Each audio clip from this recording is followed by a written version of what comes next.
आज की एक्सप्लेनेशन शुरू करने से पहले यदि आप लाइव गेमिंग देखना पसंद करते हो तो मेरे गेमिंग चैनल को सब्सक्राइब करना ना भूले, क्योंकि मैं बहुत ही जल्द लाइव स्ट्रीम करने वाला हूँ जहाँ पर मैं अलग अलग तरह की गेम की लाइव स्ट्रीम करूंगा। इसलिए मेरे गेमिंग चैनल को सपोर्ट करने के लिए सब्सक्राइब जरूर करें, जिसका लिंक मैंने डिस्क्रिप्शन और पिन कमेंट में मेंशन किया है। तो चलिए अब शुरुआत करते हैं मूवी के एक्सप्लेनेशन से।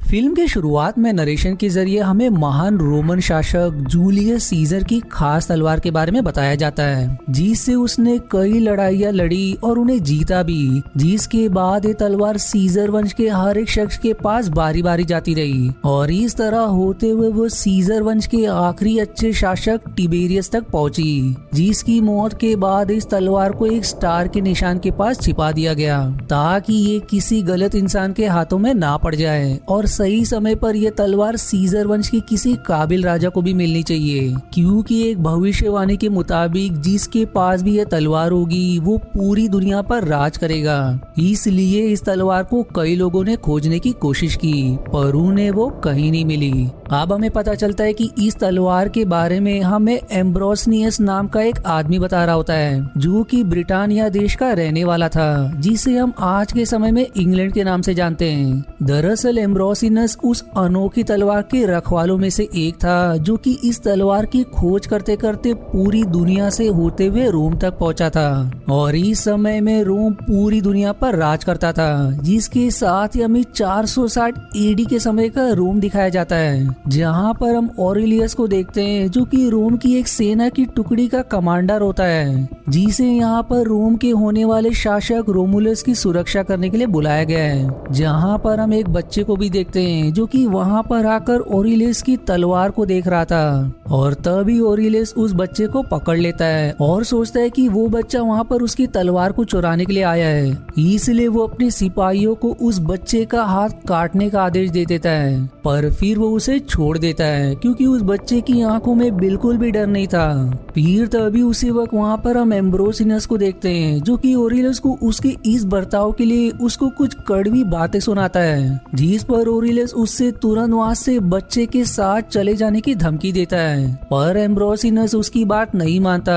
जिस पर ऑरेलियस का दोस्त डेमेट्रियस एब्रोनिसस पर हमला करने की कोशिश करता है, जिसके जवाब में एम्ब्रोसिनस फुर्ती के साथ एक ही बार में डेमेट्रियस को मात दे देता है और उस बच्चे को लेकर वो वहाँ से जाने लगता है, जिससे ऑरेलियस को समझ जाता है कि एम्ब्रोसिनस कोई आम आदमी नहीं है। जिस दौरान वो एम्ब्रोसिनस की छाती पर एक स्टार जैसा निशान भी देखता है। अब हमें एम्ब्रोसिनस और उस बच्चे की बातों से पता चलता है कि वो बच्चा कोई और नहीं बल्कि सीजर वंश का होने वाला शासक रोमुलस है और एम्ब्रोसिनस रोमुलस की सुरक्षा करने के साथ उसको पढ़ाने का भी काम करता है। और रोमुलस के पिता का नाम ओरेस्टेस है, जो कि बहुत ही मतलबी और क्रूर राजा है। अब कुछ देर बाद हम गॉथ के कमांडर ओडो एकर को देखते हैं, जो कि राजा ओरेस्टेस से मिलने आया होता है। दरअसल ओडो एकर के लोग काफी वक्त से रोमन और ओरेस्टेस के लिए लड़ते चले आ रहे हैं, मतलब कि आज ओरेस्टेस जो भी है वो ओडो एकर और गोथ की वजह से है और इसके बदले में ओडो एकर ओरेस्टेस से 1/3 इटली की मांग करता है, जो देने से राजा उसे मना कर देता है। जिस पर ओडो एकर ओरेस्टेस को धमकाकर चला जाता है, लेकिन ओरेस्टेस उसकी बातों पर ज्यादा ध्यान नहीं देता।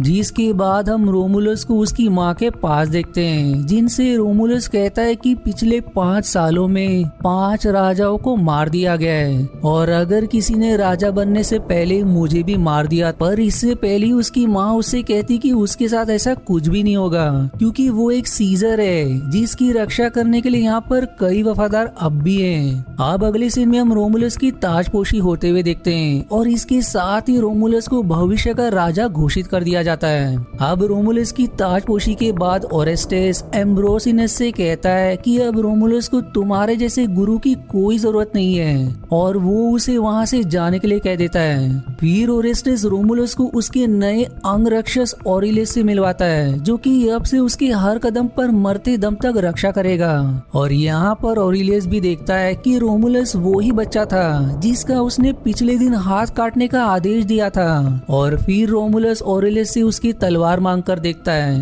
और फिर वो उसे वापस लौटाकर कहता है कि उसने ये तलवार बस यूं ही देखने के लिए ली थी। जिस बात से वो ऑरेलियस को ये बताने की कोशिश करता है कि वो उस दिन सीन ये तलवार चुराने के लिए नहीं आया था। इसके बाद रोमुलस का अंगरक्षक बनते ही ऑरेलियस सबसे पहले राजा के आदेश पर एम्ब्रोनियस को वहाँ से जाने के लिए कहता है, जिस दौरान वो एम्ब्रोनियस के सीने के उस निशान के बारे में पूछता है, जिस पर एम्ब्रोनियस उसे बताता है कि ये निशान उसे बहुत पहले किसी ताकत के भूखे इंसान ने दिया था, जो बताने के बाद वहाँ से चला जाता है। अब ऑरेलियस राजा के सेनेटर नेक्टर से मिलता है, जो कि उसका बहुत ही पुराना और अच्छा दोस्त होता है। पर फिर तभी उसी रात को अचानक से महल पर ओडोएकर अपनी बड़ी सेना के साथ हमला कर देता है और वो लोग ओरेस्टेस और उसकी पत्नी को जान से मार डालते हैं, जिसके बाद ओरेस्टेस का खास आदमी वुल्फिला रोमुलस को पकड़ लेता है और फिर वो उसे अपने साथ वहाँ से लेकर चले जाते हैं। अब अगली सुबह जब ऑरेलियस होश में आता है तो उसे हर जगह तबाही दिखाई देती है और साथ ही इस हमले में उसके काफी लोग भी मारे जा चुके थे,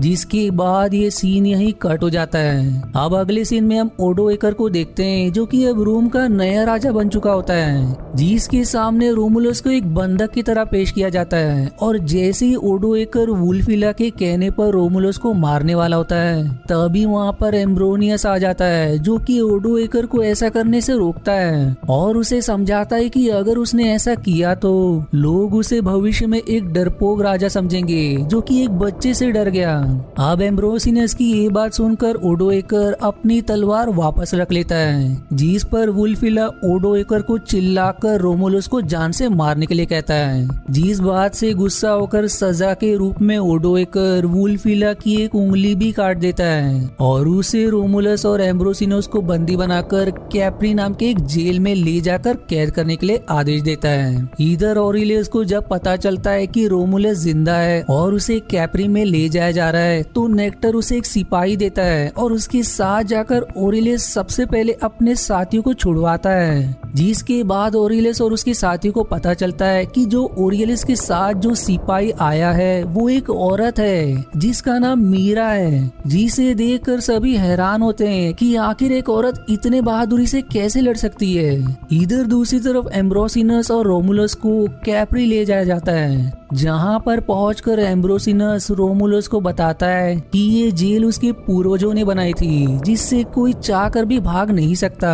और तभी वहां पर वुल्फिला आकर रोमुलस को फिर से मारने की कोशिश करता है, जिस पर एम्ब्रोसिनस उसे याद दिलाता है कि अगर उसने ऐसा कोई भी बेवकूफी की तो ओडोएकर तुम्हारी बाकी बची हुई उंगलियों को भी कटवा देगा। इस पर फिर वुल्फिला रोमुलस को छोड़कर एम्ब्रोसिनस को एक रस्सी के सहारे लटका देता है। वहीं इधर मीरा ऑरेलियस और बाकी सबको कैप्री तक पहुंचा देती है और फिर ऑरेलियस अपने साथी सिपाहियों के साथ कैप्री के अंदर घुसने का प्लान बनाता है और मीरा को वहीं इंतजार करने के लिए कहता है, लेकिन मीरा उसकी बात नहीं सुनती और उसके साथ वो भी आती है, जिसके बाद वो ऑरेलियस के पूछने पर बताती है कि वो भारत के दक्षिण केरला से आई है, जो कि वहाँ की प्राचीन युद्ध कला में बहुत ही अच्छी है। यहाँ एम्ब्रोसिनस को उस जगह पर वही स्टार का निशान दिखता है, जिसे देखकर वो समझ जाता है कि सीजर की तलवार यहीं कहीं पर है। इसलिए वो रोमुलस को उस निशान के पास जाकर उस तलवार को ढूंढने को कहता है।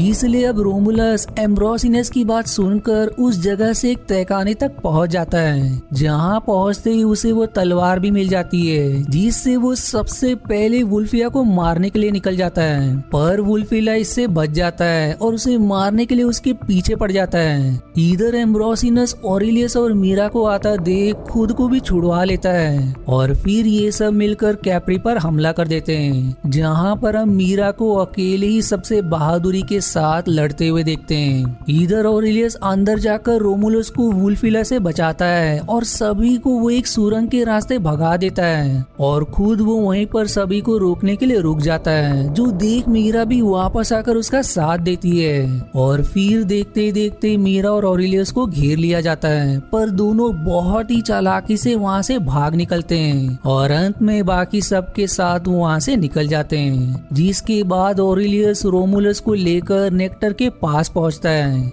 जहाँ से रोमुलस को कॉन्स्टेंटिनोपल ले जाया जाता है, जहाँ के राजा रोमुलस को अपने यहाँ संरक्षण देंगे। लेकिन वहाँ पहुंचकर ओरियलस को पता चलता है कि अब कॉन्स्टेंटिनोपल के राजा की ओडोएकर के साथ दोस्ती हो गई है, इसलिए नेक्टर रोमुलस को फिर से वापस ओडोएकर को ही सौंप देगा, जो बात मीरा को भी पता चलती है। और फिर नेक्टर के लोग इन पर हमला कर देते हैं, जिनसे रोमुलस और मीरा काफी बहादुरी से लड़ते हैं। लेकिन इन सब में ओरियलियस का एक साथी मारा जाता है, इसलिए ओरियलियस नेक्टर को जान से मार डालता है, जिसके बाद ये लोग वहाँ से निकल जाते हैं। मतलब कि अब इन लोगों के पास कोई और जगह जाने के लिए सुरक्षित नहीं बची थी। पर तभी उन्हें पता चलता है कि रोम की सेना की आखिरी और 9वीं टुकड़ी इस वक्त ब्रिटानिया में है, जिसे इस मूवी में द लास्ट लीजन भी कहा गया है। इसलिए ये सब ब्रिटानिया के लिए निकल जाते हैं, पर वहाँ पे पहुँचने पर उन्हें वहाँ कोई भी टुकड़ी नहीं मिलती। फिर तभी वहाँ इस 9वीं टुकड़ी का कमांडर आता है और उन्हें बताता है कि जब से वो लोग यहाँ तैनात हैं, तब से रोम ने कभी भी उनकी कोई खबर नहीं ली, इसलिए वो सब यहीं पर रहने लग गए और वो सब यहाँ खेती करके अपना गुजर बसर करने लगे।